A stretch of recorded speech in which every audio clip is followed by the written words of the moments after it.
안녕하세요. 파이팅 홍콩TV입니다. 오늘은 공인중개사 1차 부동산 학개론 스피드 암기노트 5번째 시간 부동산 투자론 살펴보겠습니다. 부동산 투자론은 역시 7문제 이상 출제되는 아주 중요한 파트죠. 이해해야 될 것도 많고 생소한 용어도 많이 나오기 때문에 다른 단원보다 더욱 집중력을 발휘하셔야 됩니다.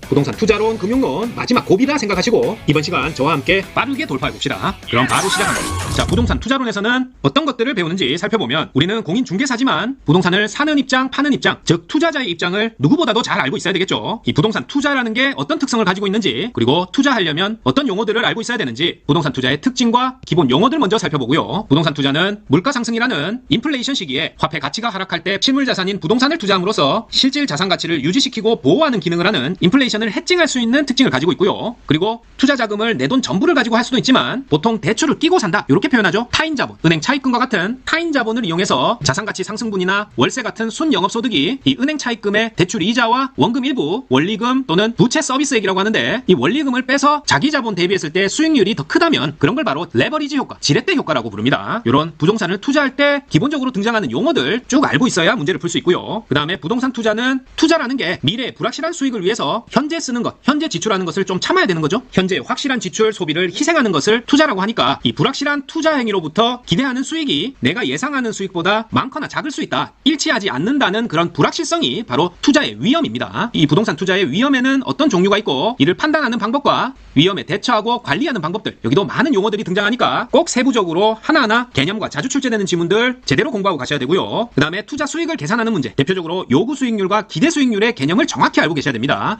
요구 수익률은 투자자가 최소한으로 요구하는 수익률, 투자자마다 다르겠죠? 동일한 투자 아니더라도 투자자가 공격적인 투자자냐 보수적인 투자자냐에 따라서 이 위험에 대한 대가를 다르게 요구하기 때문에 이 요구 수익률은 투자자마다 다른 주관적인 수익률입니다. 반면에 기대 수익률은 일반적으로 그 투자를 통해서 얻을 수 있는 계산 가능한 수익, 총 투자금을 알고 예상되는 수익, 기대 수익만 알면 계산이 가능한 객관적인 수익률이 기대 수익률입니다. 이를 통해서 투자 수익을 직접 계산하는 문제까지 자세히 살펴보고 화폐의 시간 가치와 포트폴리오 이론, 평균 분산 모형, 하나하나 개념과 계산 문제 모두 대비해야 됩니다. 마지막으로 현금 흐름 분석과 투자 타당성 분석 기법, 요 4번과 5번은 아주 중요하면서도 용어와 계산식을 하나하나 모두 암기해야 되기 때문에 다소 어려운 파트예요. 하지만 매 시험마다 문제가 3, 4문제씩 반드시 출제되니까 절대 포기하시면 안 되는 파트가 요 화폐의 시간 가치부터 투자 타당성 분석 기법까지 오늘 수업의 뒷부분이니까 반드시 중단하지 마시고 마음 먹고 끝까지 들어보시기 바랍니다. 자, 먼저 부동산 투자의 특성과 장단점, 그리고 요 투기 살짝 살펴보고 가겠습니다. 자, 여러분, 투자와 투기의 차이가 뭘까요? 사실 개념을 명확하게 구분하긴 어렵지만 일반적으로 단기간에 양도 차익을 목적으로 한다, 요 두 가지가 합쳐지면 투자가 투기로 바뀐다고 볼 수 있습니다. 어떤 부동산이 생산활동 수단으로 이용되는 게 아니라 오로지 가격 상승에 의한 양도 차익만을 목적으로 치고 빠지는 단기간만 자본을 투입시킨다, 그랬을 때 투기로 볼 수 있지만 사실 투자와의 구분이 명확하진 않다. 그리고 정부는 이 투기를 차단하기 위해서 조세를 인상한다든지 부동산 관련 법과 제도를 강화한다든지 금융 지원을 축소시킨다든지 이런 수요 억제 정책을 펼 수 있겠죠. 그리고 어떤 부동산이 희소해지니까 자꾸 투기가 발생하니까 공급 측면에서 신도시 개발이나 대체 지역 개발을 통해서 공급 확충을 통해서 투기를 방지할 수 있다. 요 정도 알아두시고 가십니다. 자, 부동산 투자의 특성에서 자주 나오는 문제는 부동산 투자에 관한 설명으로 틀린 것은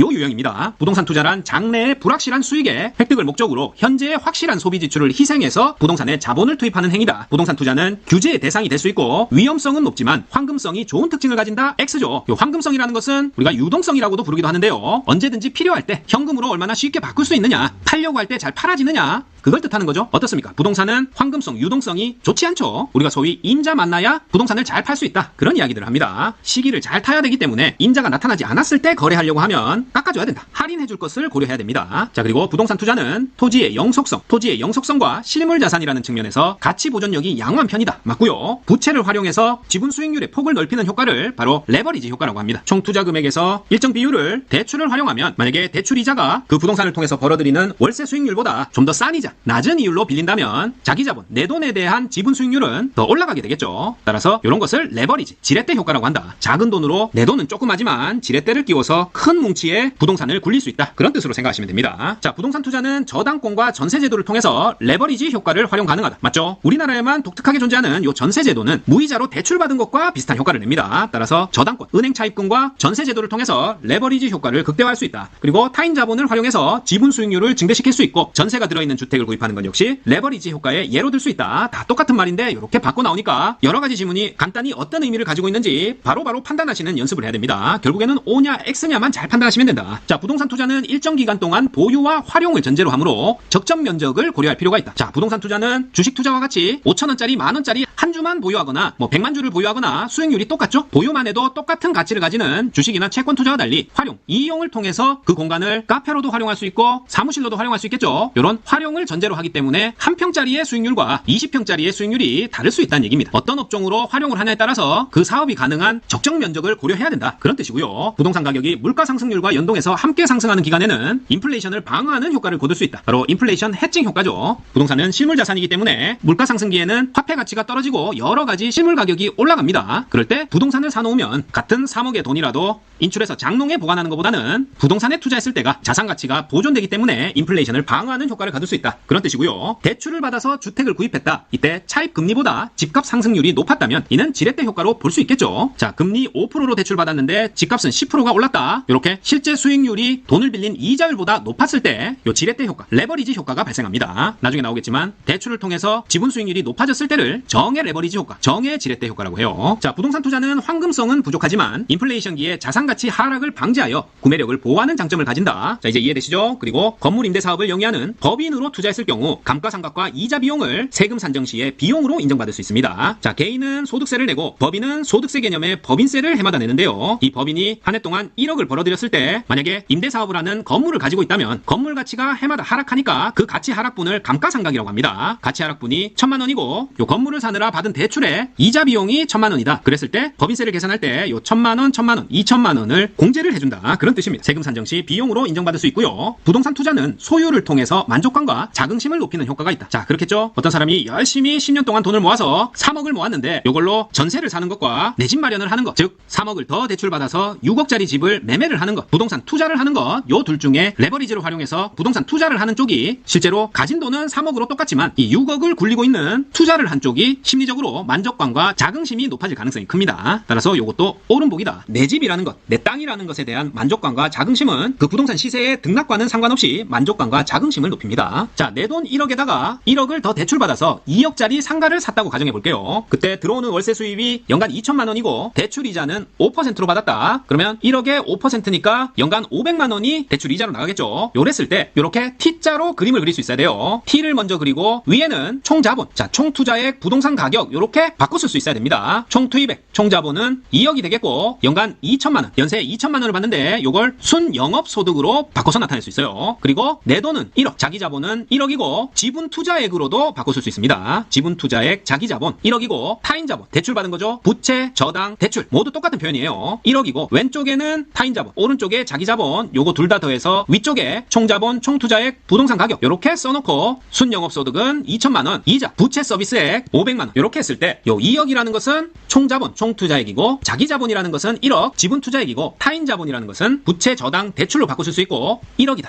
그리고 총 자본 수익률이라고 하면 순 영업소득 2천만 원을 총 자본으로 나눈 것, 총 투자액으로 나눈 것, 그게 투자액 중에 벌어들인 돈의 비율이니까 총 자본 수익률이라고 부르고요. 자기 자본 수익률은 총 자본이 아니라 분모에 자기 자본이 들어가서 기준을 자기 자본으로 했을 때 총 들어온 수익에서 이자 뺀 것, 순 영업소득 마이너스 부채 서비스액, 그러니까 연세 2천만 원에서 500만 원 뺀 거죠. 1,500만 원이 되겠죠. 따라서 1억 중에 1,500만 원이니까 15%죠. 요게 지분 수익률입니다. 지분 수익률은 15%. 자, 총 자본 수익률은 2억에 2천만 원이니까 10%가 되겠죠. 그리고 저당 수익률이란 저당 차입금, 대출받은 금액 1억 중에 부채 서비스 연 이자 500만 원 해주면 1억분의 500, 5%죠. 바로 이 이자율, 금리가 바로 타인 자본 수익률, 저당 수익률이 되겠습니다. 따라서 이렇게 T자로 해서 위에는 총 투자액, 왼쪽 아래에는 부채와 부채 서비스액, 오른쪽 아래에는 자기 자본, 지분 투자액 이렇게 적어놓고 총 자본 수익률과 자기 자본 수익률, 저당 수익률 기본적으로 구하실 수 있어야 돼요. 자, 그래서 정의 레버리지 효과라고 하면 부채 비율이 커질수록 자기 자본 수익률이 상승하는 걸 말하는데요. 자, 돈을 더 빌렸을 때 내 돈에 대한 이익률이 점점 커지는 거, 그게 바로 정의 지렛대 효과, 정의 레버리지 효과고요. 요건 다시 총 자본 수익률, 즉 순 영업소득을 총 자본으로 나눴을 때 이 총 자본 수익률이 대출 이자, 저당 수익률보다 높을 때 정의 레버리지 효과가 나옵니다. 그래서 일반적으로 상가 투자를 했을 때 들어오는 총 금액, 순영업소득이 전체 부동산 가액 중에 몇 퍼센트를 차지하냐, 그걸로 우리가 총 투자 수익률, 일반적으로 투자 수익률이라고 부르니까 그 투자 수익률이 대출 금리보다 높기만 하면, 저당 수익률보다 높기만 하면 정의 레버리지 효과가 나온다. 그렇게 이해하시면 됩니다. 반대로 부의 레버리지 효과는 부채 비율이 커질수록 자기 자본 수익률이 하락하는 걸 말하는데요. 한마디로 큰일 난 거죠. 실제 총 투자 수익률은 5%밖에 안 나오는데, 뭐 1억짜리 오피스텔에 투자했는데 연간 500만 원밖에 수익이 안 되는데, 은행 대출 5천만 원, 내 돈 5천만 원을 투자했는데 대출 이자가 10%였다. 그랬을 때는 5천만 원에 10% 연간 500만 원이 이자로 빠져나가겠죠. 그럼 대출을 하나도 받지 않았을 때는 5% 수익은 거둘 수 있었는데, 5천만 원 대출을 받았더니 500만 원 수익 모두 대출 이자로 빠져나가고 남는 수익이 0%다. 이렇게 부채 비율이 커지니까 자기 자본 수익률이 하락하는, 즉 총 자본 수익률이 저당 수익률보다 낮을 때 돈을 더 빌릴수록 자기 자본 수익률이 뚝뚝 떨어져서 마이너스로 돌아서게 되는 그런 효과가 부의 레버리지 효과입니다.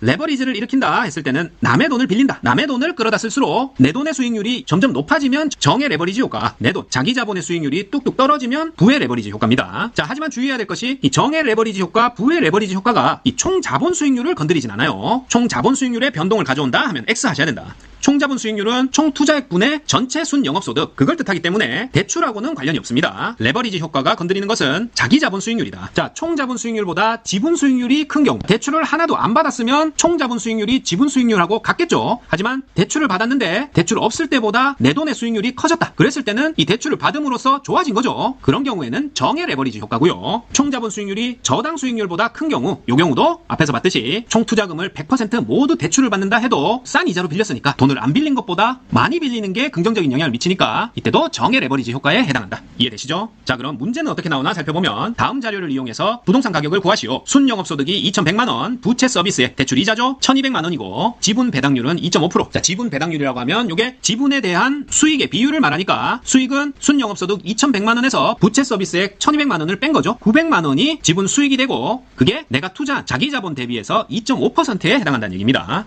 그리고 대출 비율은 40%다. 자, 대출 비율이라는 것은 대부 비율하고도 같은 말인데요. 전체 부동산 총 투자 금액, 부동산 가격에서 대출이 차지하는 비율이 40%라는 얘기입니다.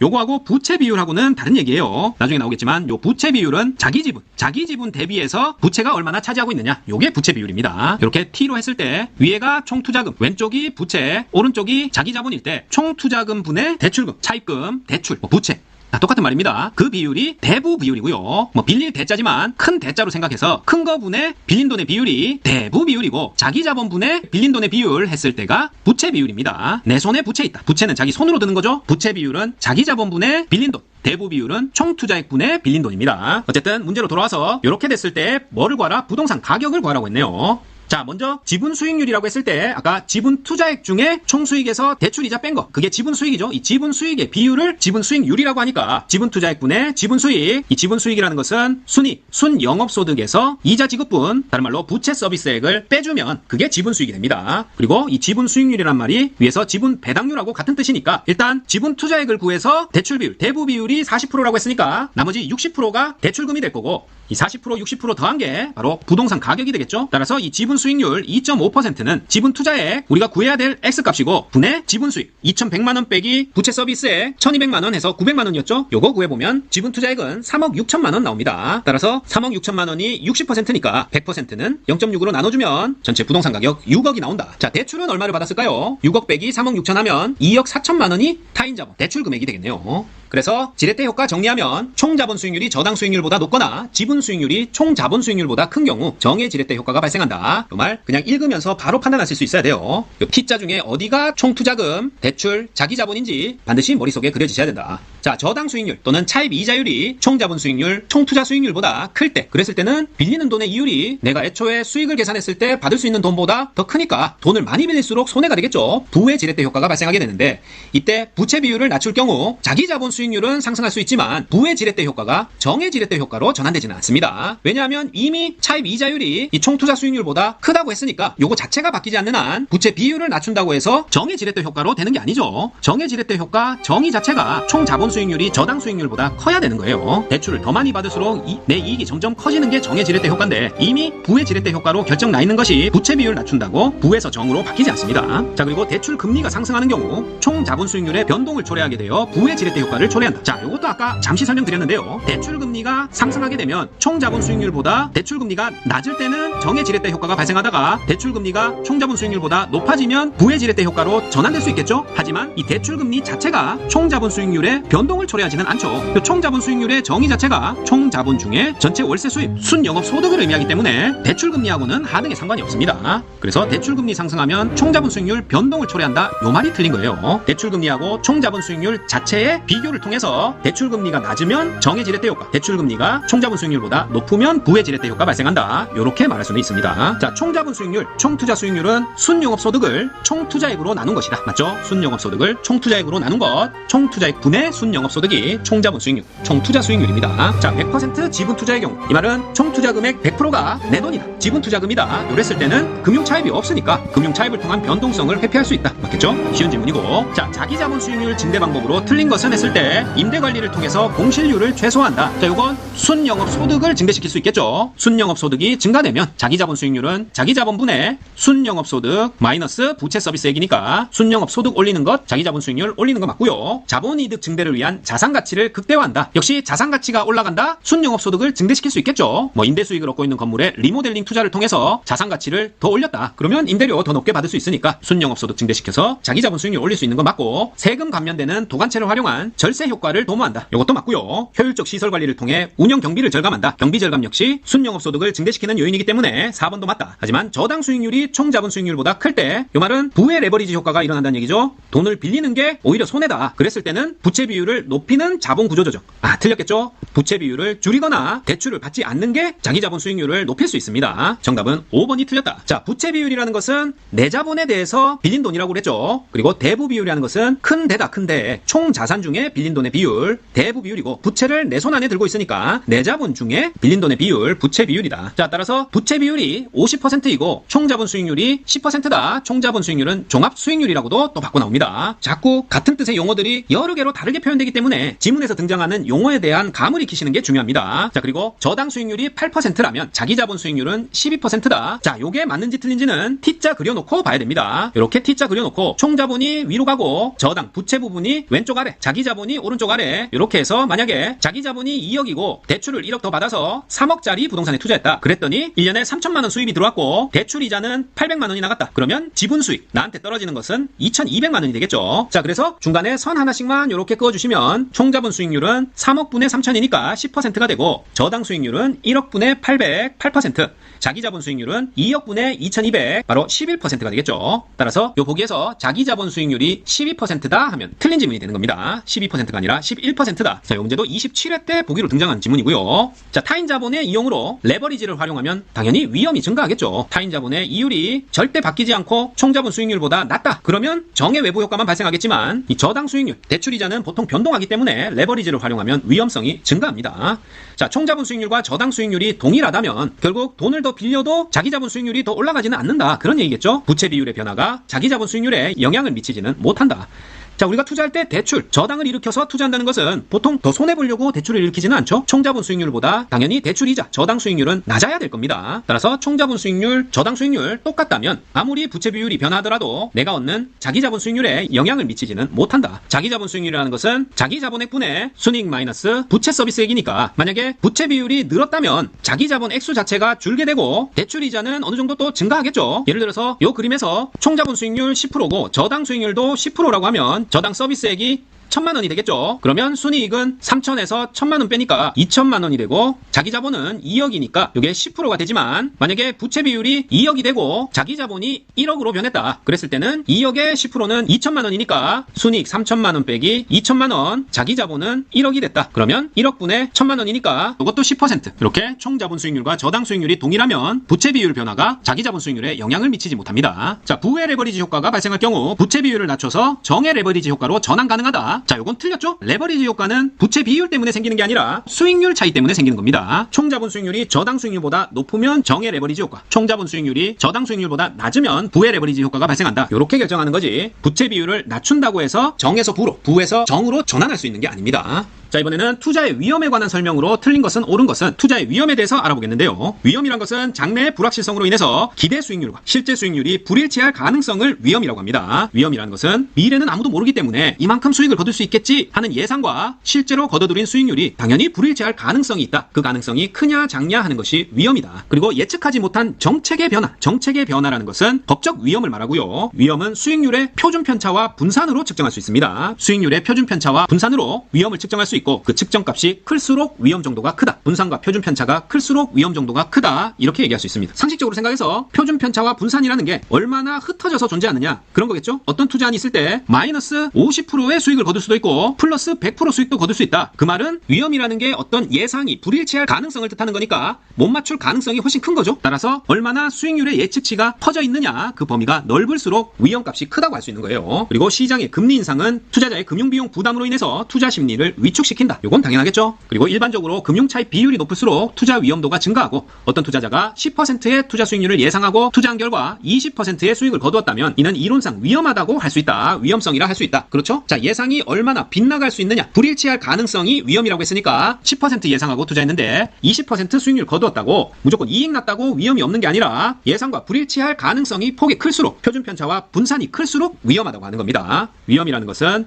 예상 기대 수익률과 실제 수익률의 불일치를 말한다. 자, 금리 상승은 대체 투자 자산으로의 자금 이동을 촉진해서 부동산 수요를 감소시키는 요인으로 작용한다. 맞겠죠? 부동산은 보통 타인 자본을 많이 끌어와서 투자를 하기 때문에 금리 상승이 수요 위축에 크게 작용합니다. 그리고 실제 수익보다 예상 수익이 낮다면 이거 역시 통계적으로 위험으로 볼 수 있다. 불일치하니까요. 일치하냐 불일치하냐가 위험이 크냐 작냐를 나타내는 거다. 아시겠죠? 자, 총위험이라는 것은 체계적 위험이 있고 비체계적 위험이 있는데요. 그 둘의 합을 총위험이라 하고요. 체계적 위험은 분산하는 게 불가능한 위험, 분산 불가능한 위험이 체계적 위험, 비체계적 위험은 분산이 가능하다. 즉 피할 수 있는 위험이 비체계적 위험입니다. 다시 말해 체계적 위험은 시장이 변동함에 따라서 맞닥뜨리게 되는 공통적인 위험이 체계적 위험이고요. 뭐 시장 상황이 변했으니까 투자자 개인적으로는 뭐 어떻게 하든지 피할 수가 없는 공통 위험을 말합니다. 인플레이션이나 경기 침체 등 피할 수 없는 위험이 체계적 위험. 비체계적 위험은 특정 부동산, 그러니까 A를 투자하거나 B를 투자하거나 어떤 걸 투자하느냐에 따라서 피할 수도 있는 위험이고요. 특정 사건이나 상황에 따라서 개별적으로 발생할 수 있는 위험이기 때문에 포트폴리오, 요건 여러 가지 투자안을 구성하는 거죠. 포트폴리오를 구성함으로써, 즉 분산 투자함으로써 축소하거나 제거 가능한 것이 비체계적 위험입니다. 피할 수 있는 위험이 비체계적 위험이다. 너무 체계적이라서 피할 수 없고 비체계적인 건 피할 수 있다. 이렇게 암기하시고요. 자, 비체계적 위험은 지역별로 또는 용도별로 다양하게 포트폴리오를 구성함으로써 회피할 수 있다. 맞습니다. 비체계적 위험은 포트폴리오 구성을 통해서 축소하거나 제거 가능하다. 회피할 수 있다. 이렇게만 알아두십니다. 자, 부동산 투자의 3대 위험이라고 하면 투자 원금 회수에 따른 안전성 위험이 있고요. 자산가치 하락에 대한 수익성 위험, 원하는 시기에 신속하게 처분이 어려운 황금성, 유동성 위험이 있습니다. 안전성, 수익성, 유동성, 황금성에 대한 위험이 있는데 여기서 가장 잘 나오는 것이 원하는 시기에 신속하게 처분이 어려운 것. 이게 뭐다? 유동성, 황금성의 위험이다. 자, 유동성 위험은 거래 과정에서 발생하는 시장가치 손실 위험과 관련이 있습니다. 자, 이 말은 부동산 거래 과정에서 내가 팔고 싶을 때 시장에 내놓는다고 바로바로 거래가 되지 않죠? 시장 상황이 안 좋거나 임자를 만나지 못하면, 적절한 매수자를 찾지 못하면 여유를 갖고 기다릴 수 없고 급하게 처분해야 된다면 금매 시에 시세보다 훨씬 싸게 내놔야 팔리는 할인 위험이 상존하게 됩니다. 그게 유동성 위험이다. 유동성 위험이란 대상 부동산을 현금화하는 과정에서 발생하는 가치의 손실 가능성을 말한다. 자, 운영 위험이라는 것은 사무실 관리, 근로자 파업, 영업 경비 변동 등으로 발생할 수 있는 수익성의 불확실성을 폭넓게 지칭하는 개념이고요. 이 부동산 개발 사업에서의 영업 비용 변동으로 인해서 주로 발생한다 하면 유동성 위험이 아니라 요 운영 위험을 뜻합니다. 운영 위험. 비용 위험은 영업 비용, 영업 경비 변동, 근로자 파업, 사무실 관리, 이런 운영함에 따라서 발생할 수 있는 수익성의 불확실성을 폭넓게 지칭하는 개념이다. 자, 환경 변화에 의한 대상 부동산의 상대적 위치가 변하는 것을 위치적 위험이라고 하고요. 부동산 처분 단계. 자, 현금화하는 처분 단계에 단기간에 매매가 성사되기 곤란한 데 따른 급매로 인해서 손실 가능성이 생겼다. 이걸 뭐라고 한다? 유동성 위험, 황금성 위험이라고 합니다. 자, 장래에 인플레이션이 예상되는 경우 대출자는 은행을 말합니다. 대출자, 대출기관은 은행을 말하고 이 대출자는 변동이자율 대신에 고정이자율로 대출하기를 선호한다. 자, 그럴까요? 장래에 인플레이션이 예상된다. 인플레이션이 일어나면 통상 한국은행은 어떤 스탠스를 취하죠? 시중에 돈이 많이 풀렸으니까 이를 회수하기 위해서 금리를 올리겠죠. 자, 금리가 오를 게 예상이 된다. 그러면 은행 입장에서는 지금 싸게 고정이자율로 줄 게 아니라 변동이자율로 대출해주고 나중에 시장금리가 오르면 자신들도 금리를 따라 올릴 수 있도록 하겠죠. 따라서 변동이자율을 선호하게 됩니다. 자, 요건 장내 인플레이션이 예상되는 경우에요. 반대로 디플레이션, 경기 침체가 예상된다 하면 금리가 낮아지겠구나. 금리가 낮아진다는 말은 대출자 입장에서는 좋지 않죠. 따라서 고정이자율로 대출하기를 선호할 겁니다. 대출자, 대출기관은 은행이고 차입자가 빌린 사람이다. 요것도 주의한다. 자, 투자재원의 일부인 부채가 증가함에 따라 원금과 이자에 대한 채무불이행의 가능성이 높아지며 금리 상승기에 추가적인 비용 부담이 발생하는 경우는 바로 금융위험에 해당합니다. 부채가 증가함에 따라 원금과 이자에 대한 채무불이행 가능성이 높아진다. 금리 상승기에 추가적인 비용 부담이 발생하는 경우 금융위험에 해당한다. 자, 위험은 기대 수익의 불확실성 정도라고 했죠. 분산이나 표준 편차로 측정하고 그 값이 클수록 위험하다고 평가한다. 자, 위험 조정 할인율이라는 용어 등장하는데요. 위험 조정 할인율이란 위험을 조정하기 위해서 현재 가치로 갖고 와야 된다. 할인해야 된다는 것이 위험 관리 방법 중 하나인 위험 조정 할인율입니다. 투자 시의 위험 관리 방법 중에서 미래 수익을 현재 가치로 할인할 때 위험한 투자일수록 할인율을 높게 적용해야 되겠죠. 즉, 요구 수익률의 상향 조정으로서 위험에 대해서 적절하게 가장 합리적으로 위험을 관리하는 것이 위험 조정 할인이다. 위험 조정 할인율. 미래 수익을 현재 가치로 할인할 때 위험한 투자일수록 높은 할인율을 적용한다. 요구 수익률을 상향 조정한다. 위험 조정 할인율입니다. 자, 위험 조정 할인율 적용은 장래 기대되는 소득을 현재 가치로 환산하는 경우 위험한 투자일수록 낮은 할인율 아니고 높은 할인율을 적용한다고 했죠.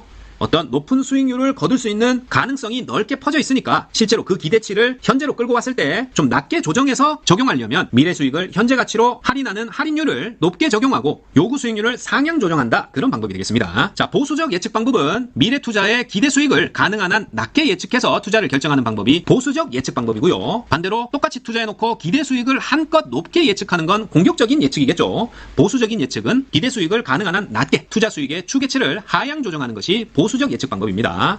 그리고 위험관리 방법 중에 민감도 분석이 있는데요. 민감도, 감흥도 분석이라고 하는데, 자, 수익률에 영향을 주는 여러 가지 요인들이 있죠. 임대료, 공실률, 영업비용, 감가상각비, 보유기간 같은 여러 위험 요소들의 영향 정도를 분석해서 각 요인들의 변화에 따라서 수익률이 얼마나 변하는지 그걸 나타내는 게 민감도 분석, 감흥도 분석입니다. 그래서 민감도가 크다 그랬을 때는 각 요인에 따라서 수익률의 편차, 분산이 들쑥날쑥이다. 수익률이 많이 변한다. 그런 얘기겠죠. 따라서 민감도가 크다 했을 때는 순현재 가치의 변동이 심하다는 얘기고 더 위험한 투자라고 할 수 있습니다. 민감도가 크다, 더 위험한 투자다. 순현재 가치의 변동이 심하다. 각 요인에 따라서 수익률이 확확 바뀐다. 그런 뜻입니다. 자, 갑돌이는 세입자가 3억 원의 전세 보증금을 내고 살고 있는 전세 낀 아파트 A 아파트를 5억 원에 매수했습니다. 일명 갭 투자죠. 그랬을 때 이 갑돌이의 자기 자본 수익률을 구하라고 했네요. 기존 세입자의 전세 보증금은 3억 원이고 A 아파트에 대한 신규 담보 대출을 1억 원을 더 받았다고 했네요. 이자율은 5%로 받았다.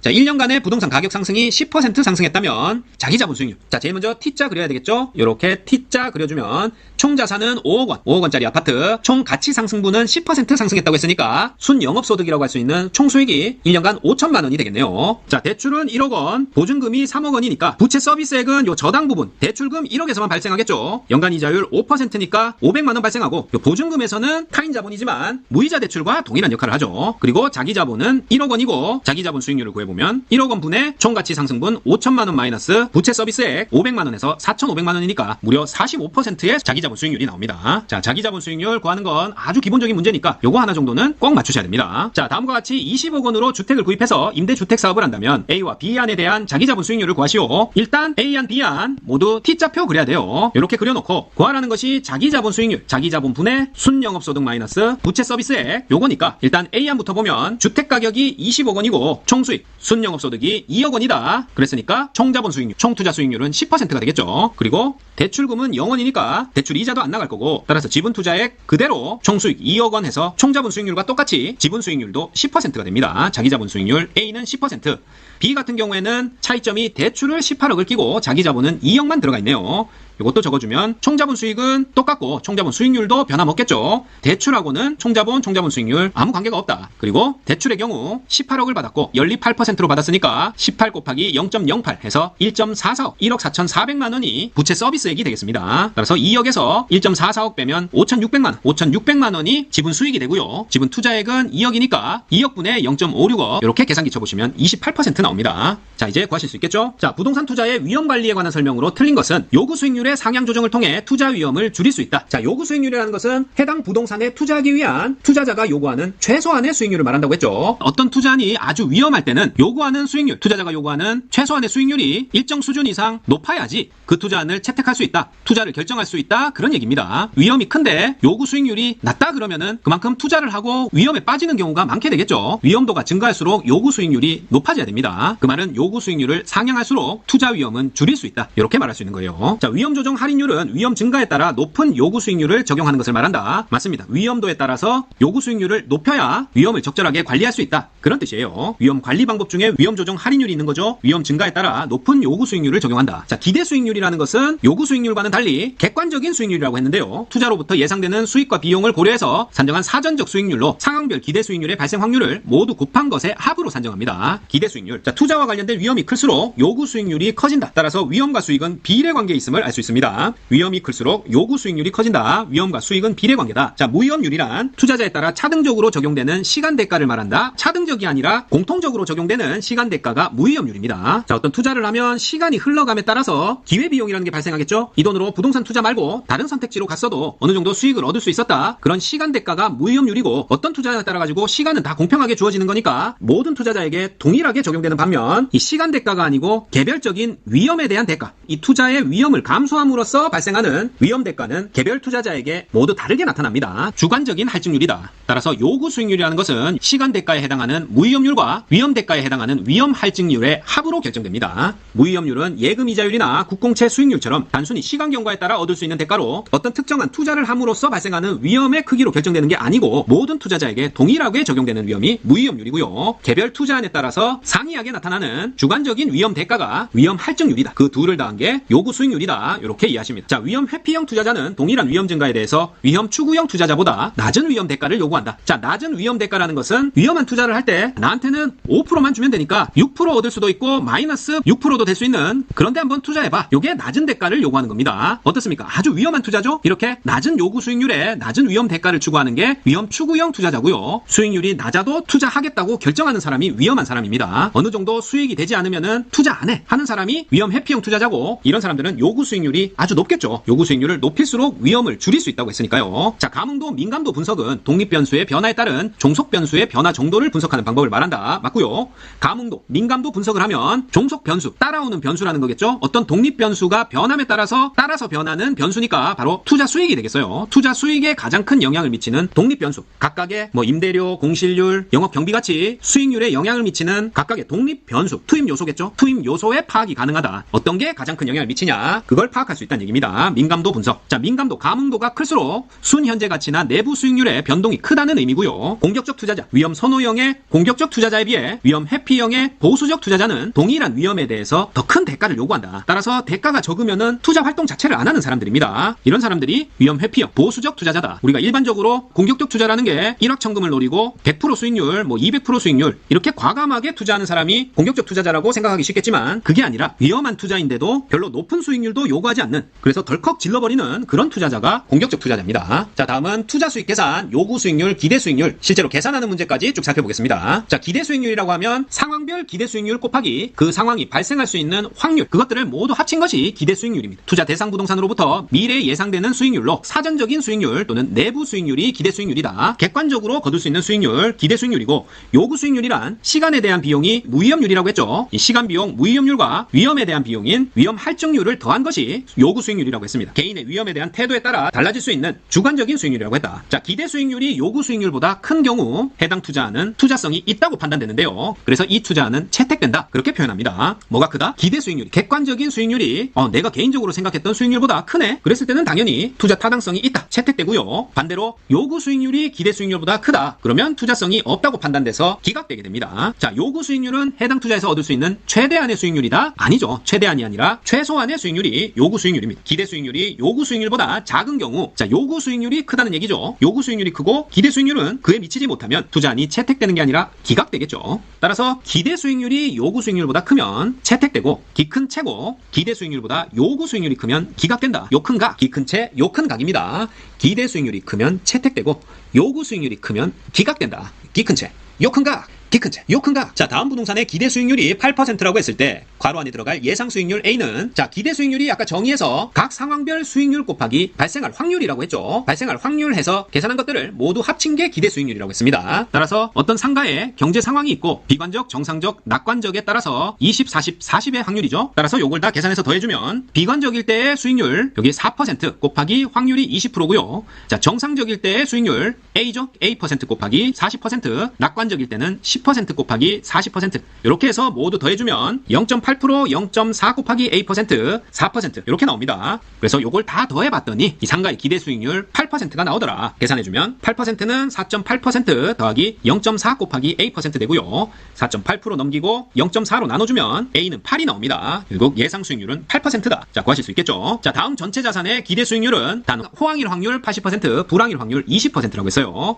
자 역시 기대 수익률 각 상황별 수익률 곱하기 확률 한 다음에 상황별 값을 모두 더한 게 기대 수익률이라고 했습니다. 일단 아파트부터 계산해 보면요. 아파트의 기대 수익률은 호황일 때 상황별 예상 수익률 20% 곱하기 호황일 확률이 80%죠. 더하기 불황일 예상 수익률 2% 곱하기 불황일 확률 20% 이렇게 하면 요게 16.4% 나오고요. 오피스텔의 기대 수익률은 호황 수익률 15%, 호황 확률 80% 더하기 불황 수익률 5% 곱하기 불황 확률 20% 이렇게 해서 13% 나오고 상가 기대 수익률 10% 곱하기 확률 80%, 불황 수익률 8% 곱하기 불황 확률 20% 이렇게 하면 9.6% 나옵니다.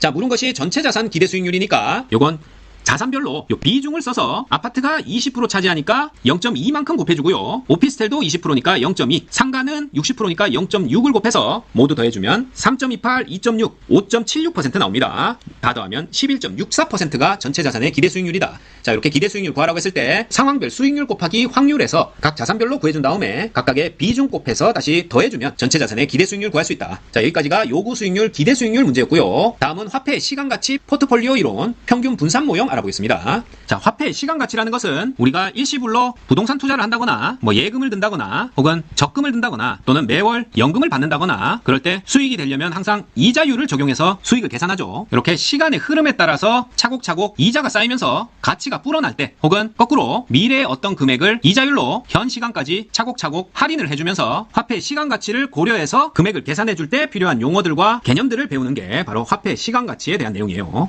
자, 먼저 주택 마련을 위해 은행으로부터 원리금 균등 분할 상환 방식으로 주택 구입 자금을 대출한 가구가 매월 상환할 금액을 산정하는 경우에는 저당 상수를 사용하고요. 일단 말만 외워놓습니다. 원리금 균등 분할 상환이다. 매월 원리금 상환 금액 산정할 때 저당 상수 곱한다. 원리금 산정할 때 총 대출금에다가 저당 상수 곱하면 매월 상환해야 될 금액이 나옵니다. 원리금이 나온다. 뭐 사용한다? 저당 상수 사용한다. 이렇게만 이해해 두시고 현재 5억 원인 주택이 매년 5%씩 가격이 상승한다고 가정할 때 일시불의 미래가치 계수를 사용해서 10년 후에 주택 가격을 산정할 수 있다. 자, 화폐 시간 가치 할 때 나오는 게 일시금이냐 연금이냐 또 미래가치 계수냐 현재가치 계수냐 현재가치를 줄여서 현가라고 하고요. 미래가치를 줄여서 내가라고 한다. 그래서 내가계수, 현가계수, 연금이냐, 일시불이냐 요 4개만 정확하게 알고 계시면 됩니다. 자, 일시불은 현재 딱 정해져 있는 금액 요 5억 원이 매년 5%씩 상승하니까 미래에 얼마냐 했을 때는 미래가치계수겠죠. 내가계수를 사용할 수 있는 거 맞고 10년 후에 1억 원이 될 것으로 예상되는 토지의 현재가치, 현가를 계산할 때는 맨 마지막에 모이는 금액이 요 총 금액이죠. 1억 원으로 덩어리 금액이니까 일시불이 되는 거고 쪼개지면 연금이 되는 겁니다. 따라서 10년 후 1억 원으로 예상된다. 덩어리니까 일시불이고 현재가치를 계산한다니까 현재가치계수 현가계수를 사용한다. 5가 됩니다. 그리고 연금의 미래가치계수는 저당 상수의 역수가 아니고요. 연금의 미래가치계수는 감채기금 계수의 역수입니다. 자, 역수라는 거 어떻게 나타내죠? 내가계수, 연금의 내가계수 분의 1은 감채기금 계수다. 따라서 감채기금 계수 분의 내가계수는 1이 되는 거죠. 일단은 그냥 외운다. 자, 문제 한번 살펴보면 연금이나 일시금 아까 5억 원 덩어리 금액을 투자하냐 아니면 매달 혹은 매년 조금씩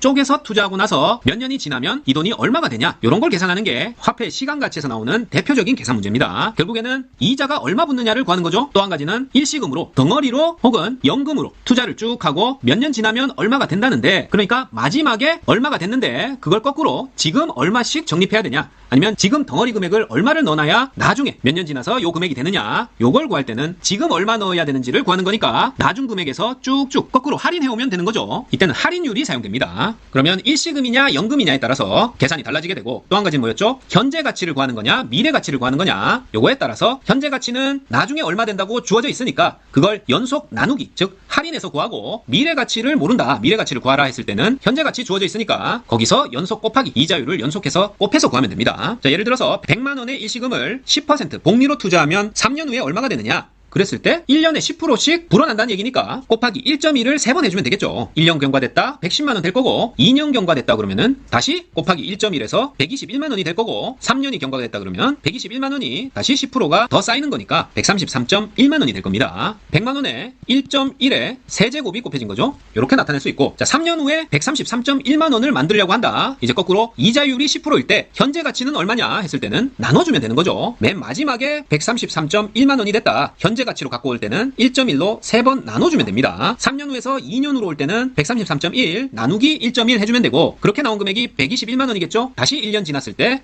1.1로 한 번 더 나눠주고 현재로 갖고 올 때는 1.1로 또 한 번 나눠주면 100만원. 결국 3년 후에 어떤 금액이 되었다. 이자율이 얼마일 때 현재 가치는 1 더하기 이자율을 년수만큼 제곱해서 그걸로 나눠주면 현재 가치가 나옵니다. 따라서 현가계수, 현재 가치 계수와 미래 가치 계수라는 게 요 원금에다가 뒤에 곱해준 요거 있죠? 1 더하기 이자율의 n승, 그러니까 년수를 n이라고 했을 때 n승으로 곱해주면 미래 가치가 나오고 나눠주면 현재 가치가 나오는 겁니다. 그래서 현재 가치 구할 때 나눠주는 거 현가계수, 미래 가치 구할 때 곱해주는 거 내가계수라고 하는 거예요. 미래 가치를 현재 가치로 할인해주는 계수가 현가계수, 현재 가치를 미래 가치로 변환하기 위해서 곱해주는 걸 내가계수라고 한다. 결국 할인율, 이자율을 뜻하는 겁니다. 자, 기출됐던 문제 살펴보면 5년 후에 1억 원의 현재 가치는 할인율은 연 7%고 최종 현재 가치 금액은 10만 원에서 반올림해서 나타내라. 자, 이랬을 때 뭐 현가계수, 내가계수 이런 거 몰라도 5년 후 1억 원이 됐다고 그러니까 나중에 1억 원이 된 거죠. 현재 가치로 오는 거니까 이자율로 5번 나눠주면 된다. 요거까지는 알겠죠? 따라서 5년에서 4년 올 때 1.07로 한 번 나눠주고 매년 한 번씩 쭉쭉 나눠주면 됩니다. 총 한 번, 두 번, 세 번, 네 번, 5번이니까 1.07의 5승,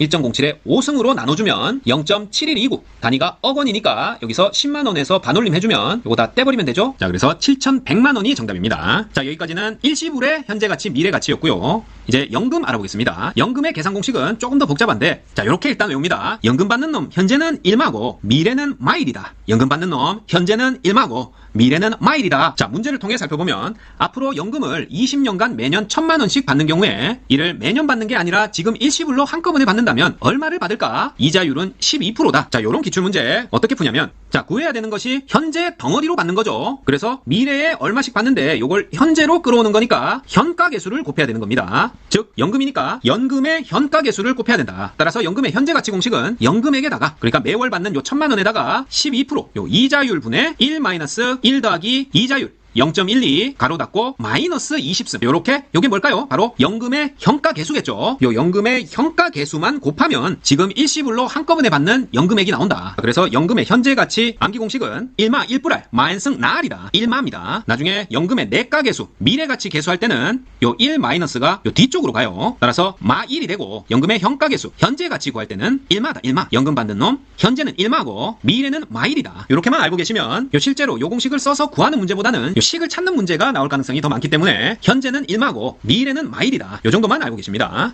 100점 받으실 분은 1마 1불알 마인승 나알 요거까지 알고 계신다. 자, 그래서 다음 내가계수 이용한 문제 하나 살펴보면 문제 형식은 투자자 갑이 3년 동안 매년 연말 3천만 원씩 불입하는 정기적금에 가입했다. 이 적금의 이자율이 복리로 연 10%라면 3년 후에 이 적금의 미래 가치는, 자, 적금을 부어서 미래 가치 구할 때는 작은 금액씩 불입한다. 일시금이 아니라 연금이고요. 미래 가치 구하는 거니까 내가계수를 곱하면 됩니다. 연금의 내가계수를 곱하면 되는데, 자, 요런 간단한 문제는 내가계수 사용 안 하고 푸셔도 됩니다. 자, 맨 처음에 3년 동안 3천만 원씩 불입하는 거니까 1년 지나고 연말이 됐다. 3천만 원 적립하게 되겠죠? 연말에 불입했으니까 이자는 안 붙었을 거고, 다음에 연말이 됐다. 그랬을 때 1년 연말에 넣었던 3천만 원에 대해서 이자 10%가 붙을 거고, 또 연말에 추가 3천만 원 이렇게 들어올 겁니다. 그래서 더하면 6,300만 원이 되고 3년째 연말에는 6,300에다가 1.1 곱하고 거기에다가 다시 3천만 원 들어오니까 총 금액은 9,930만 원이 된다. 이렇게 하나하나 해도 되고요. 바로 계산하려면 연금의 내가계수, 미래가치 계수는 마일이라고 했죠. 마일. 1 플러스 R. 1불알 n승 마일. 그 다음에 나누기 R이다. 나R. 1불알 n승 마일 나R.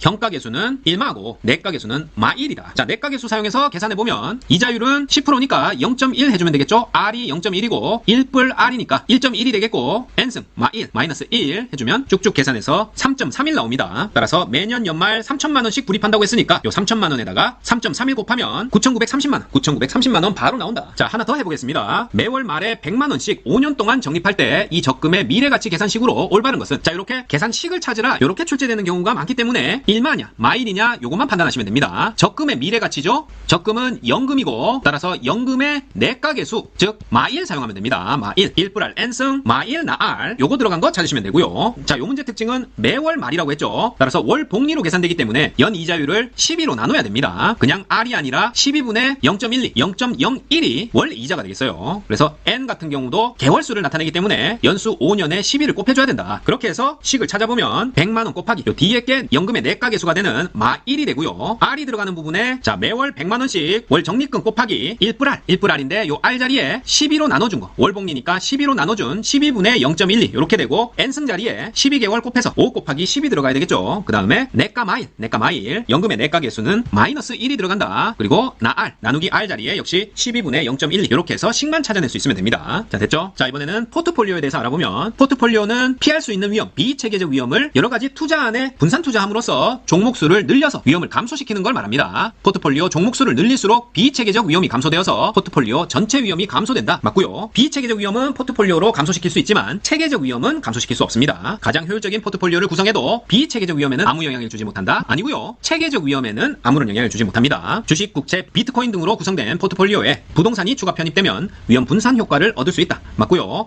부동산의 특성 중 부동성은 뚝 떼서 다른 곳으로 이동시킬 수 없기 때문에 하나하나 개별적인 특징을 가지죠. 지역적으로 부동산 하나하나가 모두 다르기 때문에 포트폴리오 구성을 용이하게 한다. 맞는 표현입니다. 그리고 상관계수가 마이너스 1인 경우에는 비체계적 위험은 완전히 제거 가능하다. 옳은 복인데요. 상관계수라는 것은 어떤 포트폴리오 두 개의 안이 하나의 변수에 의해서 수익률이 이동하는 방향을 뜻합니다. 흔히 예시로 드는 게 우상과 비옷은 상관계수가 1에 가깝기 때문에 비가 안 왔을 때 위험을 이렇게 분산 투자한다고 해서 감소시킬 수 없겠죠. 하지만 우상과 양사는 상관계수가 마이너스 1이기 때문에 수익률이 완전히 반대 방향을 의미하고 이렇게 됐을 때는 우상과 양산에 분산 투자를 했을 때 비체계적 위험을 완전히 제거 가능하다. 0으로 만들 수 있다. 그런 뜻입니다. 자, 효율적 프론티어의 우상향은 투자자가 높은 수익률을 위해서 많은 위험을 감수한다는 의미입니다. 자, 효율적 프론티어. 이 말은 여러 투자 포트폴리오 중에서 동일한 위험을 가진 것들 중에서 가장 기대 수익률이 높은 즉 위험을 최소화할 수 있는 그런 포트폴리오 집합을 의미하는데요. 이걸 그래프로 그려보면 Y축이 수익, X축이 위험이라고 했을 때 이런 우상향하는 곡선으로 나타납니다. 이 말은 위험과 수익이 비례한다는 걸 뜻하죠. 높은 수익률을 위해서 많은 위험을 감수한다는 뜻이다. 효율적 프론티어는 우상향 곡선으로 나타납니다.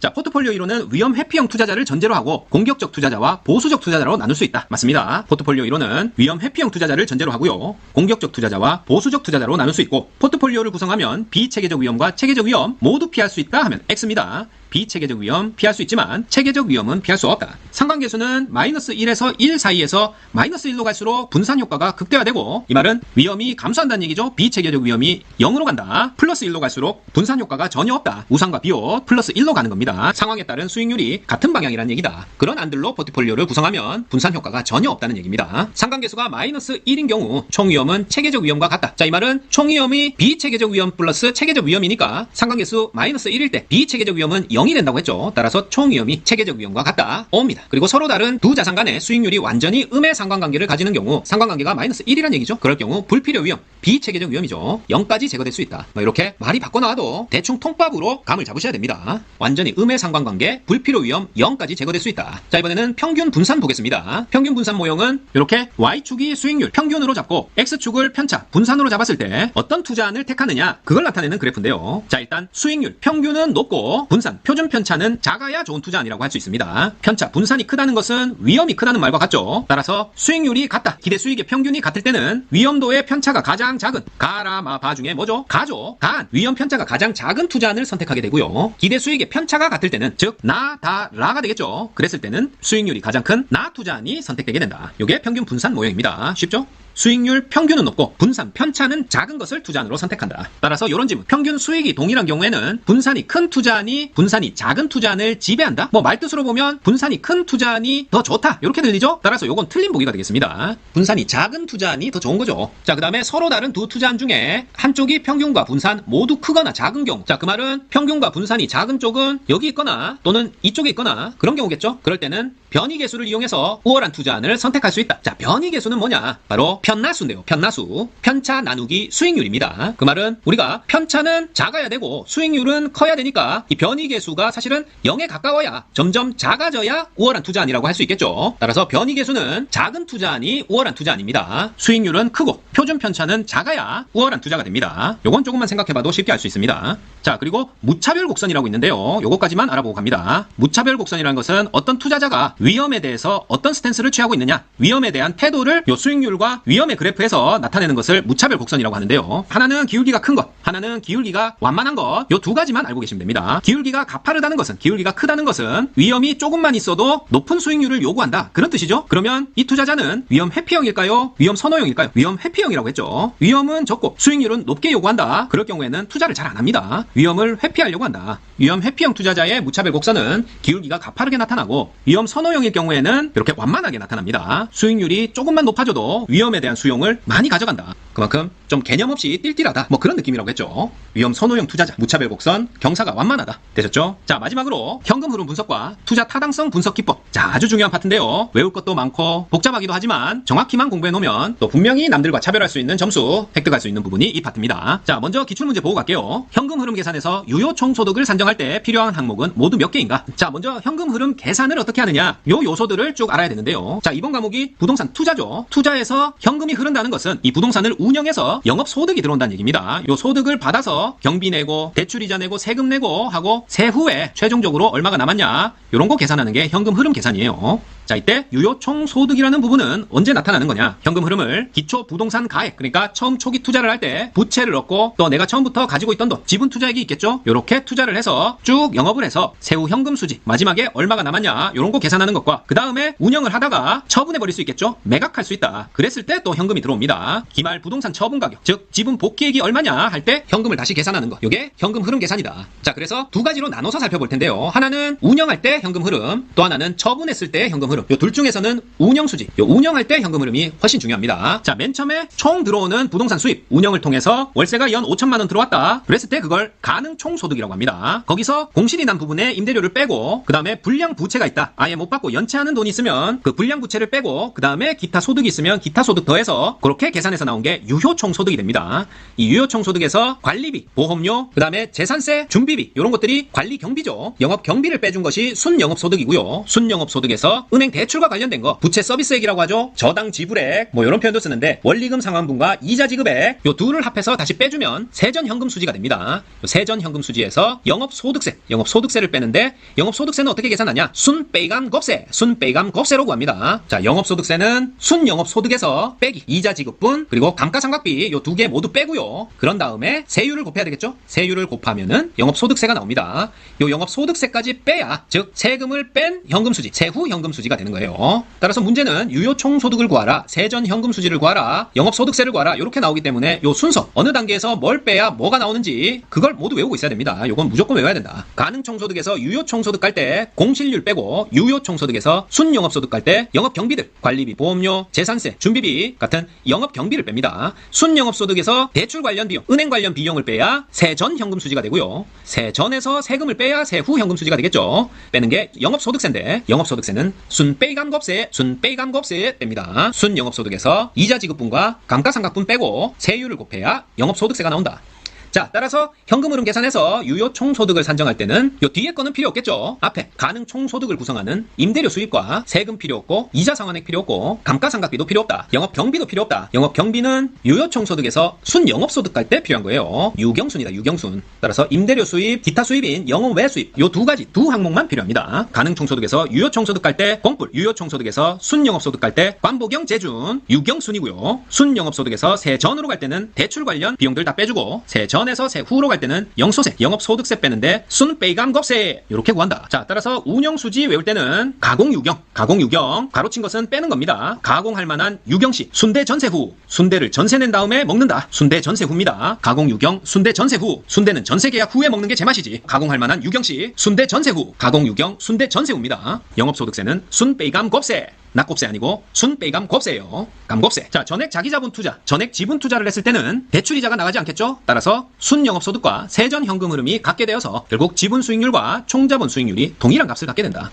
자, 말로 이해할 수 있습니다. 전액 자기자본 투자, 전액 지분 투자는 부채 서비스액, 저당 지불액이 없기 때문에 순대 전세 후에서 순대가 없는 거죠. 순전으로 바로 간다. 지분 수익률, 총 자본 수익률 동일하게 됩니다. 자, 세전 현금 수지는 순 영업소득에서 부채 서비스액을 차감한 값이므로 순 영업소득보다 언제나 작은 값을 가진다? 자, 아닙니다. 부채 서비스액이 없을 수도 있죠. 따라서 같은 값을 가질 수도 있고, 만약에 전액 지분 투자를 하는 경우에는 순 영업소득, 세전 현금 수지 동일하게 되겠죠. 언제나 같다. X. 기타 소득이 공실이나 불량 부채보다 크다면 유효 총소득이 가능 총소득보다 클 수 있다. 그렇죠? 기타 소득은 공실률이나 불량 부채를 빼고 나서 더하는 건데, 그런 다음에 유효 총소득으로 가는데, 기타 소득이 공실이나 불량 부채보다 크면 유효 총소득이 가능 총소득보다 클 수 있겠죠. 자, 영업소득세 산정 시 감가상각비와 이자 지급분은 공제 대상이므로 절세 효과 있고요. 가능 총소득은 단위 임대료와 임대 단위수의 곱으로 산정합니다. 제곱미터당 5만 원이고 100제곱미터를 빌려준다. 그랬을 때는 곱하면 되죠. 가능 총소득 구할 때 단위 임대료 곱하기 임대 단위수 합니다. 임대 면적이다. 자, 순 영업소득에서 영업 경비를 더하면 유효 총소득이 되죠. 유경순이잖아요. 앞에는 가공이고 가공 유경 순대 전세후였습니다. 세후 이렇게 사이사이 괄호만 쳐주면 된다. 자, 영업소득세는 순 영업소득에 이자 지불액과 감가상각비는 제하고 대체충당금은 더한 다음에 소득세율을 곱하여 구할 수 있다. 맞습니다. 영업소득세 순 빼이 감곱세 이렇게 외웠었는데요. 여기서 빠진 것이 대체충당금은 더해야 됩니다. 그러면 순대 이감 곱세가 되겠네요. 순대 이감 곱세 대체충당금은 더하고 이감 이자 지불액과 감가상각비는 뺀다. 순대 이감 곱세 이렇게 외워도 되겠습니다. 자, 순영업소득은 부채에 대한 원리금 상환액 등 부채 서비스액을 공제하기 이전의 수익이기 때문에 세전 현금 흐름보다는 항상 큰 금액으로 나타난다. 자, 요거 아니라고 했죠. 전액 지분 투자하는 경우에 순영업소득 세전 현금 수지 동일하게 나타날 수 있다. 부동산 처분 시에 비과세 요건을 충족하면 세전 지분 복귀액과 세후 지분 복귀액은 동일하게 나타난다. 요거 맞고요. 비과세니까 세금 부분이 없어지니까 전세후가 아니라 전후로 가는 겁니다. 자, 이번에는 매각 처분했을 때의 수입 결정.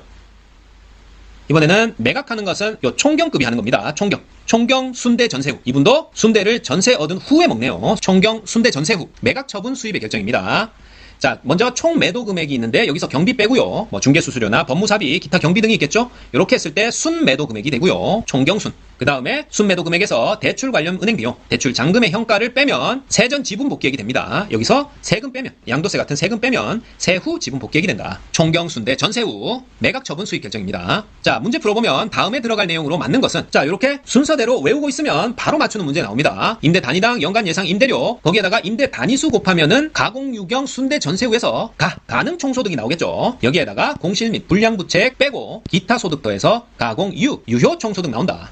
거기에 가공유경 영업 경비 빼면 순대 전세후 순 영업소득 나오겠죠. 네, 부채 서비스액 대출 관련 비용 빼고 나면은 세전 현금 흐름 나오고요. 여기에다가 세금 영업소득세 순 빼이 감세 순대 이감 곱세 대체충당금은 더하고 이자 지급분과 감가상각비 뺀 다음에 요걸 세율과 곱하면 영업소득세 나오고 마지막으로 세후 현금 흐름 이렇게 간단히 암기한 걸로 풀 수 있습니다. 자, 인생을 결정하는 시험인데 요 정도는 외우고 가세요. 어떻게 외운다? 가공유경 순대 전세후 가공유경 순대 전세후 가공할 만한 유경시 순대는 전세후에 먹습니다. 자, 다음은 순소득 승수라는 용어 배워볼 텐데요. 순소득에 대한 총 투자액의 배수가 순소득 승수다. 만약에 1년간 순영업소득이 1억이고 총 투자액이 5억이라면 이 총 투자액 5억을 1년 동안 벌어들인 순영업소득 1억으로 몇 년이 걸려야 회수할 수 있느냐, 그걸 나타내는 거죠. 5년이 걸리니까 바로 순소득 승수는 자본 회수 기간을 의미한다. 요거 중요합니다. 순소득 승수는 총 투자액을 1년간 벌어들인 순영업소득으로 나눈 건데 1년 동안 벌어들인 거니까 몇 년 지나야 총 투자액을 다 회수할 수 있느냐, 자본 회수 기간을 의미한다. 자, 33회 때 출제된 거 따끈따끈한 문제 다음 자료를 활용해서 산정한 순소득 승수는 총 투자액이 1억 원이고요. 지분 투자액 6천만 원, 가능 총소득 연간 1,100만 원, 유효 총소득 1,000만 원, 영업비용 500만 원 들었고 부채 서비스액 260만 원,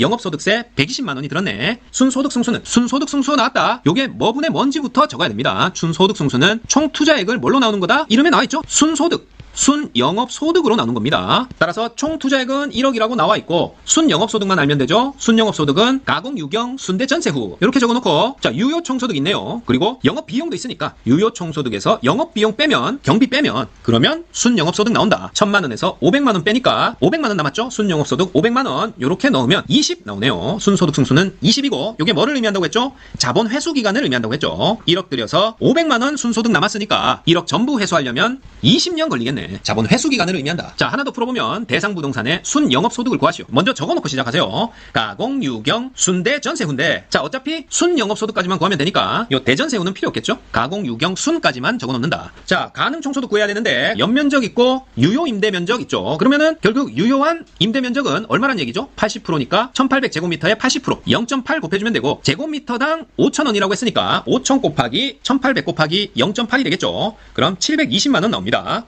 여기서 공실률, 불량부채 빼고 기타 수입 있으면 기타 수입 더해줘야 되겠죠? 그런데 다른 건 없고 평균 공실률만 나와 있네요. 공실률 10%니까 720만원에 10% 빼면 90%만 남겠죠.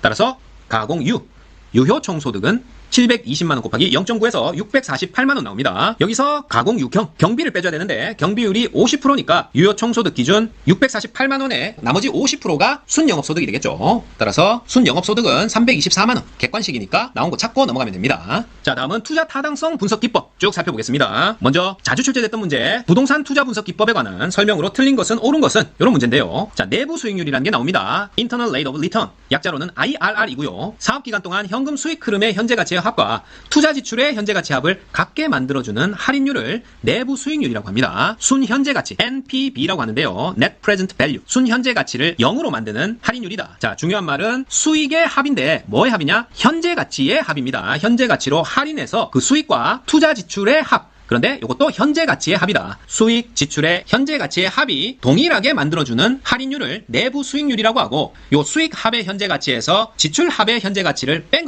것을 순현재 가치라고 합니다. 따라서 내부 수익률을 고려하면 순현재 가치가 0이 되겠죠? 수익의 현재 가치와 지출의 현재 가치를 동일하게 만드는 거니까 순현재 가치는 서로 뺀 거니까 수익, 지출 둘이 같은 값이면은 뺐을 때 0이 되는, 순현재 가치가 0이 되는 할인율을 내부 수익률 IRR이라고 하고, 순현재 가치는 뭐다? NPV, 수익의 현재 가치 합에서 지출의 현재 가치 합을 뺀 순입니다. 뺀 순위. 뺀 것이 순현재 가치다. 그리고 요 가로에 PI를 1로 만드는 할인율이라고 했는데요. 요 PI라는 것은 Profitability Index라고 해서 수익성 지수법을 나타냅니다. 요것도 말만 어렵지. 수익의 현재 가치 합, 요걸 지출의 현재 가치의 합으로 나눠준 것. 나눠준 게 수익성 지수 PI입니다. 그래서 수익성 지수 PI는 나눈 것. 결국 분자 분모 같으면 1이 되겠죠? 1로 만들어주는 할인율이 내부 수익률이라는 뜻이에요. 순현재 가치는 뺀 거니까 수익 지출 뺀 게 0이 되고 수익을 지출로 나눈 게 1이 되게 만드는 그 할인율이 내부 수익률이다. 자, 모두 뭘 가지고 구했죠? 수익과 지출의 현재 가치를 고려해 준 거죠. 자, 미래 수익을 현재로 갖고 올 때는 할인율을 곱한다고 했고, 그렇게 하는 것을 우리는 화폐 시간 가치를 고려해 준다. 이렇게 표현하죠. 따라서 내부 수익률 IRR, 순현재 가치 NPV, 수익성 지수 PI는 투자 타당성 분석 기법 중에 시간의 현재 가치를 고려한 방법이다. 이렇게 묶어서 설명할 수 있습니다. 자, 그래서 투자로 발생하는 현재와 미래의 현금 흐름의 현재 가치를 갖게 하는 할인율이다. 자, 그럴듯하지만 이게 아니라 내부 수익률은 요 수익과 지출이라는 말이 꼭 들어가야 됩니다. 현금 수익 흐름의 현재 가치 합과 투자 지출의 현재 가치 합을 같게 만드는 할인율이라고 했죠. 따라서 현재와 미래의 현금 흐름, 요게 아닙니다. 순현재 가치 NPV를 0으로 만드는 할인율이다. 요건 맞아요. PI 수익성 지수는 1로 만드는 할인율, 내부 수익률 IRR입니다. 자, 현금 유입의 현재 가치의 합과 현금 유출의 현재 가치의 합을 0으로 만드는 할인율이다. 갖다 붙여놨는데 이것도 틀렸죠? 0으로 만드는 게 아니라 둘을 같게 만드는 할인율이다. 이렇게 돼야 되겠죠. 이상하게 붙여서 헷갈리게 만든다. 자, 순현재 가치 NPV란 투자자의 요구 수익률로 할인한 현금 유입의 현가에서 현금 유출의 현가를 뺀 값이다. 자, 입뺀출입니다. 현금 유입에서 유출을 뺀 거다. 입뺀출. NPV는 입뺀출. 그래서 현금 유입이 더 많으면 그 투자안을 선택하겠죠. 투자안을 채택하는 결정은 NPV가 0보다 클 때다. 자, 수익성 지수 PI는 투자로 인해 발생하는 현금 유입의 현가를 현금 유출의 현가로 나눈 비율이죠. 수익성 지수는 유입 현가 나누기 유출 현가, PI는 입나출입니다. 입나출. 유입의 현가 나누기 유출의 현가다. 그래서 이 수익성 지수가 1보다 클 때, 즉 유입평가랑 유출평가가 같으면은 수익성 지수가 1이 되는데 1보다 크다는 말은 유입평가가 더 많다는 얘기죠. 벌어들이는 게 더 많으니까 그 투자는 채택되게 된다. 자, 할인 현금 흐름 분석법. 여러 가지 투자 타당성 분석 기법 중에 할인해서 분석하는 것, 즉 화폐 시간 가치를 고려하는 분석법은 세후수익률법, 종합자본환원법, 지분배당률 등이 있다. 모두 틀렸어요. 자, 세후수익률법, 종합자본환원법, 지분배당률 이런 것들은 할인하지 않습니다. 화폐 시간 가치 고려하지 않는다. 모두 어림셈법의 종류입니다. 어림셈법 나오면 화폐 시간가치 고려하지 않는다. 그 사항이 아주 중요합니다. 할인현금 분석법에는 할인이 중요해요. 아까 봤던 내부 수익률법, 순현재 가치, 수익성 지수 요런 거 사용한 게 할인현금 흐름 분석법입니다. 자, 할인현금 흐름 분석법에는 순현가법, NPV, 내부 수익률법, IRR, 수익성 지수법, PI가 있으며 이는 부동산 투자로 발생하는 현금 흐름을 일정한 할인율로 할인하는 투자이사 결정 방법이다. 현금 흐름의 추계에서는 부동산 운영으로 인한 영업소득뿐만 아니라 처분 시의 지분 복귀액도 포함됩니다. 현금 흐름 추계에 처분 시의 지분 복귀액 포함된다. 옵니다.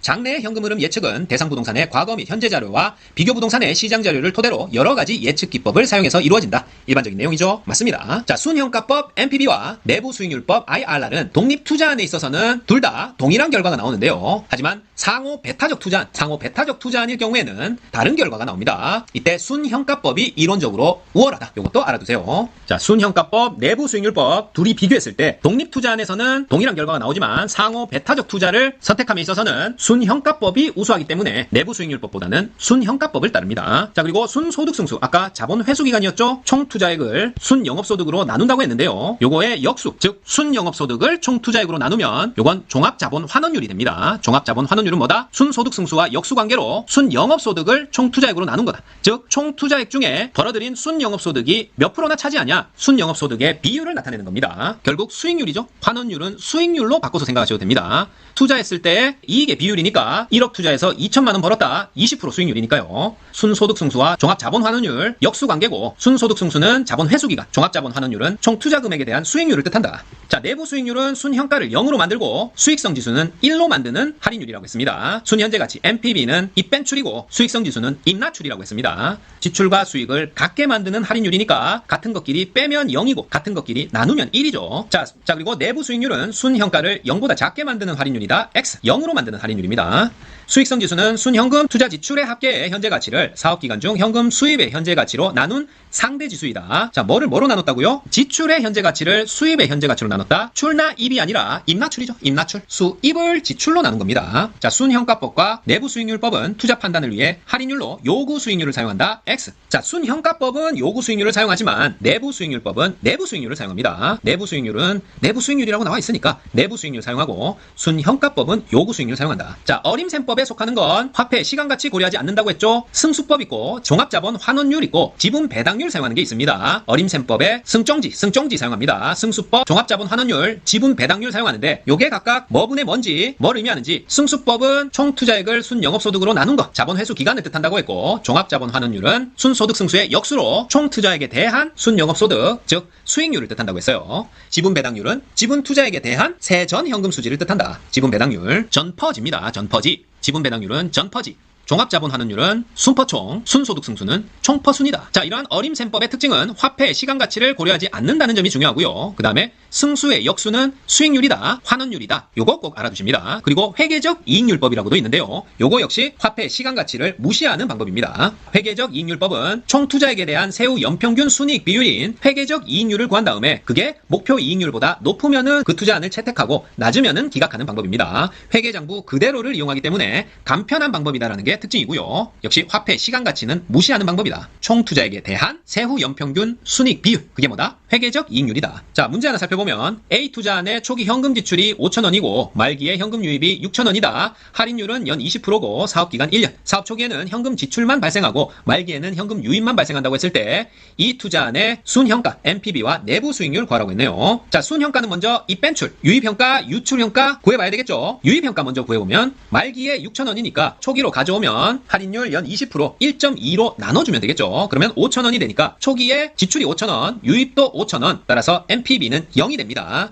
자, 내부 수익률은 유입 유출 현가를 같게 만드는 할인율이기 때문에 결국 할인율 연 20%를 적용했더니 유입 유출 빼서 0이 됐죠. 따라서 내부 수익률은 20%가 되는 거예요. 자, 이해되시겠죠? 자, 순소득 승수가 클수록 우월한 투자안이라고 할 수 있다. 자, 자본 회수기간이 순소득 승수니까 회수기간이 길다 우월한 투자 아닐까요? 아니죠. 오히려 순소득 승수가 작아야 짧은 기간에 투자금을 회수할 수 있는 우월한 투자안이라 할 수 있다. 승수와 수익률은 역수관계입니다. 수익률이 환원율이라고 했죠. 자본 환원율과 순소득 승수는 역수관계다. 자, 비율 분석법이라고도 있는데요. 이 비율 분석법에서 사용되는 부채 감당률은 부채 서비스액에 대한 순영업 소득을 말합니다. 이 순영업 소득이 부채 서비스액의 몇 배가 되는지를 나타내는 게 부채 감당률입니다. 예를 들어서 그 월세 받아서 은행 이자 감당 가능하냐? 그럼 부채 서비스액의 2배, 3배까지 감당 가능해. 이렇게 영업소득이 부채 서비스액의 몇 배까지 감당할 수 있느냐? 부채를 감당할 수 있는 순영업소득의 배수를 부채 감당률이라고 한다. 그래서 부채 감당률이 1이라는 것은 딱 부채 서비스액만 감당할 수 있는 순영업소득의 크기란 얘기고요. 1보다 클수록 채무 변제 능력이 크다. 그렇게 얘기할 수 있겠죠?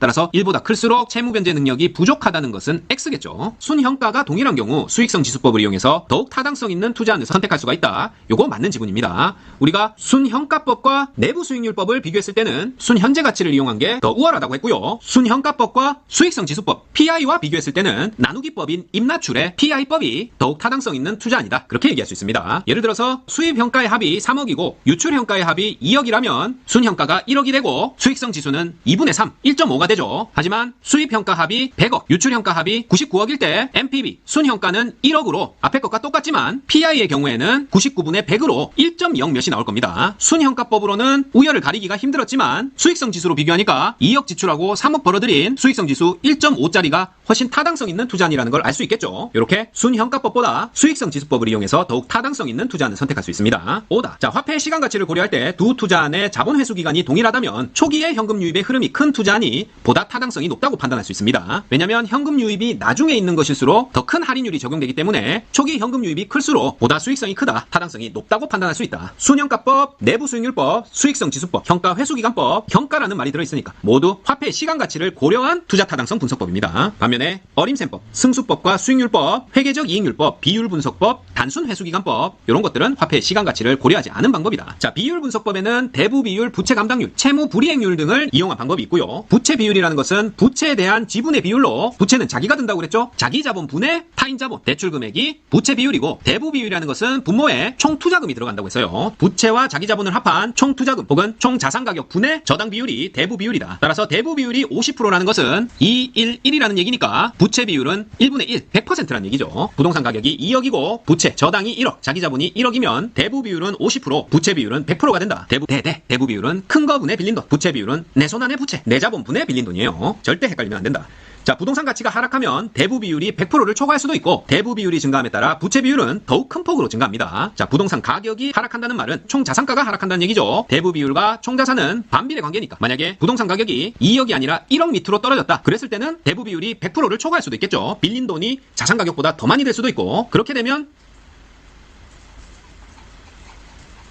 아예 자기 자본의 비중은 아주 작아지거나 없어질 수도 있습니다. 부동산을 팔아도 빚조차 다 갚지 못하는 상황. 따라서 부채 비율은 더욱 큰 폭으로 증가할 수 있다. 순영업소득이 부채 서비스액보다 작으면 부채 감당률은 1보다 작게 된다. 자, 부채 감당률이 뭐였죠? 순영업소득으로 부채 서비스액 감당할 수 있겠어? 그거죠. 순영업소득을 부채 서비스액으로 나눈 게 부채 감당률이니까 순영업소득이 부채 서비스액보다 작다는 얘기는 부채 감당률이 1보다 작다는 얘기입니다. 분자가 분모보다 작으니까. 자, 부채 감당률이 1보다 크다는 의미는 순영업소득이 대출 원리금을 상환하고도 자녀액이 남는다는 뜻이죠. 자, 부채 서비스액이란 매월 또는 매년 지불하는 이자 지급액을 제외하고 원금 상환액만 말한다. 아니죠. 부채 서비스액이란 원금과 이자 모두 포함한 금액입니다. 이자 포함 원리금이 부채 서비스액이다. 부채 감당률이란 순영업소득이 부채 서비스액의 몇 배가 되는가를 나타내는 비율이고요. 부채 감당률은 순퍼 부서 순영업소득 나누기 부채 서비스액인데 그게 2이고 대부 비율이 50%, 연간 저당 상수가 0.1이라면 종합자본 환원율은 10%다. 자, 요거 계산해 봐야 되겠죠? 만약에 2억짜리 부동산인데 대출액이 1억이라면 자기 자본이 1억이 되겠고 이때 대부 비율은 총 자산분의 대출액이니까 요렇게 2분의 1로 50%가 되죠. 그리고 저당 상수라는 것은 대출금에다가 저당 상수 곱했을 때 원리금이 나오는 거니까 대출액이 1억, 저당 상수가 0.1